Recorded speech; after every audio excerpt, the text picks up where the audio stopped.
Olá, eu cumprimento todos. Eu preciso aproveitar agora o início do Maio Amarelo para alertar todos para uma reflexão sobre a nossa hipocrisia em relação à embriaguez ao volante e no nosso comportamento no trânsito. Eu acredito que por aprendermos a ingerir álcool, usar essa droga em casa com os nossos pais, e por vermos os nossos pais, os nossos amigos, as autoridades, os agentes públicos cometendo esse crime que é a embriaguez ao volante, é importante ressaltar que não é um crime exclusivo do Brasil, é uma conduta criminalizada no mundo todo. O Brasil, aliás, é um dos países que outorga uma das menores penas para o crime de embriaguez ao volante. No Japão, por exemplo, um motorista embriagado que provocar a morte ou a lesão de uma outra pessoa, a pena é de prisão perpétua. E no Brasil a gente percebe que a nossa legislação, infelizmente, o Código de Trânsito prevê a embriaguez como uma qualificadora do homicídio culposo. Hipocritamente, o nosso Código de Processo Penal proíbe a prisão preventiva nos crimes culposos. Então o motorista, esse assassino que matar pessoas no trânsito, se ele for preso em flagrante, ele vai ser liberado na audiência de custódia, obrigatoriamente. Já que nós não podemos converter a prisão em flagrante em prisão preventiva.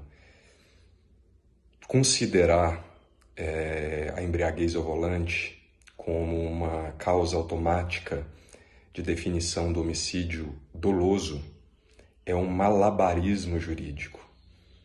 É muito difícil hoje preencher os requisitos que o judiciário e a jurisprudência impõem para considerar o indiciamento, a denúncia ou a condenação de um motorista embriagado no crime doloso. Infelizmente, por isso são tão raras as condenações. E é impressionante ver as pessoas, aliás, é curioso ver que quando o motorista embriagado provoca a morte de outras pessoas, provoca esses acidentes graves, a maior parte da população se manifesta nas redes sociais, pelo linchamento, pela condenação, pela exclusão, pela prisão. Mas no dia seguinte, está nas ruas dirigindo seus carros sob efeito de álcool. Inclusive, os policiais, os juristas do Ministério Público, do Judiciário. Existe um estudo, inclusive, que aponta que é quase impossível um julgamento imparcial de um motorista embriagado, já que o operador do direito, seja ele delegado, promotor, juiz, pratica a mesma conduta. Todo final de semana ele volta para casa dirigindo seu carro depois de ingerir uma taça de vinho, depois de beber cerveja com os amigos, depois das confraternizações. Então, mesmo que inconscientemente, ele vai se identificar com o criminoso que ele está julgando, que ele está prendendo, porque ele pratica a mesma conduta. Hipocritamente, a gente acredita que nunca vai acontecer com a gente. A gente sempre fala, o que eu mais ouço durante as prisões é que eu estou chegando em casa, eu não sou igual a esse bandido, mas o perfil do assassino de trânsito hoje é a pessoa sem antecedentes criminais, com nível superior, mestrado, doutorado, são médicos, advogados, policiais.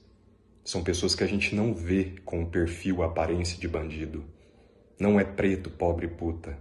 É o empresário. É a pessoa que não tem a máscara que nós definimos como sendo de criminoso. E é isso que assusta. Uma vez me falaram que o que mais chama atenção nos crimes de trânsito é que qualquer um pode ser vítima. O que mais me chama atenção e me assusta nos crimes de trânsito é que qualquer um pode ser um assassino. Ao longo desses anos e das mais de 1000 prisões em flagrante que nós fizemos de motoristas embriagados, eu afirmo que eu não me lembro do nome de um sequer, mas eu me lembro do nome de todas as mães que sentaram na minha frente chorando a morte dos seus filhos que foram assassinados no trânsito.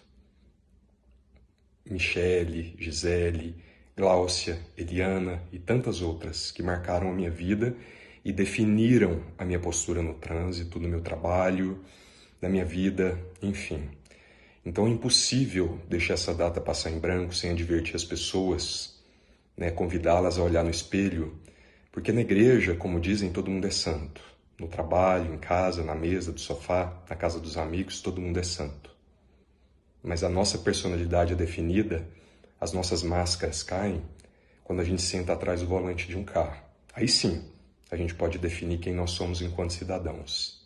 Se nós somos bons ou maus cidadãos. Não é o nosso cargo, não é o nosso status que vai definir isso. É a conduta que a gente pratica.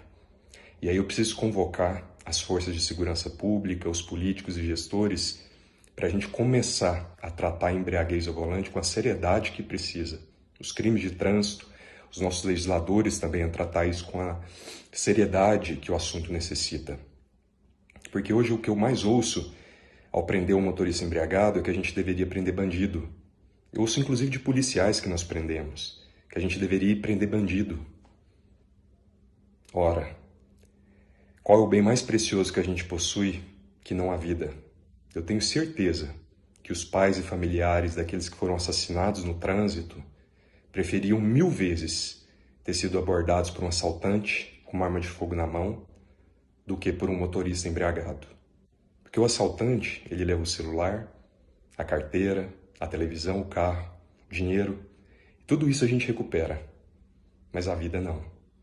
E essas famílias são enterradas vivas, junto com os corpos dos seus entes que foram massacrados por um motorista embriagado que só estava se divertindo, que só estava voltando para casa, que não é preto, nem pobre, nem puta, que estava num carro bom, que tem nível superior, que foi bem educado e criado em casa e que é protegido pelos pais. Então a gente precisa pensar muito na nossa própria hipocrisia antes de considerar, de relativizar a embriaguez ao volante. Existe, infelizmente, hoje uma postura e um movimento social e jurídico pela descriminalização da embriaguez ao volante, ao contrário do que acontece no mundo todo. No Brasil, as pessoas, eu acredito que por praticarem coletivamente esse crime, relativizam a sua gravidade.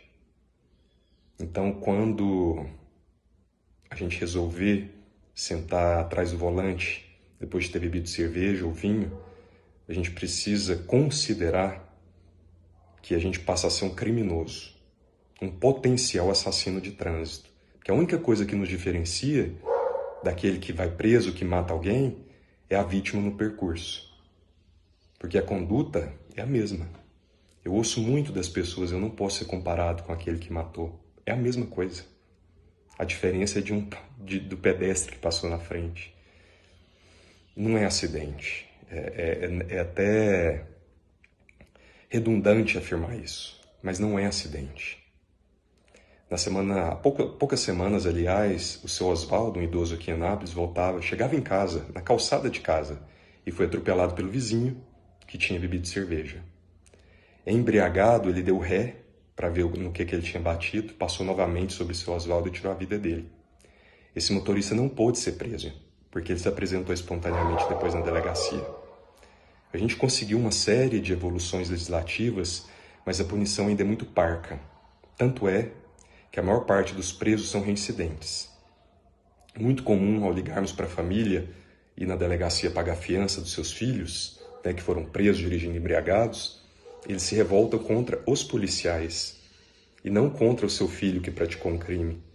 Por isso que esses jovens são presos 2, 3, 4 vezes, porque são protegidos pela família, assistem os pais, os líderes religiosos, os políticos, os policiais, os promotores, os juízes praticando a mesma conduta. Nos falta uma empatia muito grande para com essas mães e esses pais que choram os cadáveres dos seus filhos que são enterrados precocemente. São idosos, crianças, adolescentes, com uma vida toda pela frente, que são ceifados por uma pessoa que inconsequentemente estava se divertindo, resolveu voltar para casa dirigindo, acreditou que nunca ia acontecer com ele. E a maior causa de morte de jovens no Brasil são os acidentes de trânsito, que também são a maior causa de invalidez permanente, ocupam grande parte dos leitos de UTI, dos chamados do SAMU. Cerca de 30% são provocados pela embriaguez ao volante. Então a gente precisa olhar no espelho e perceber que a gente está ensinando os nossos filhos dentro de casa a usarem a droga mais letal do mundo, mais do que o crack, do que o LSD, muito mais do que a maconha. E aí a gente ainda vai passar a mão na cabeça. A gente ensina, né, os nossos filhos a se matarem e a matarem os outros na mesa de casa. Grande parte dos motoristas presos estão com os filhos dentro do carro. A gente precisa urgentemente rever a nossa postura.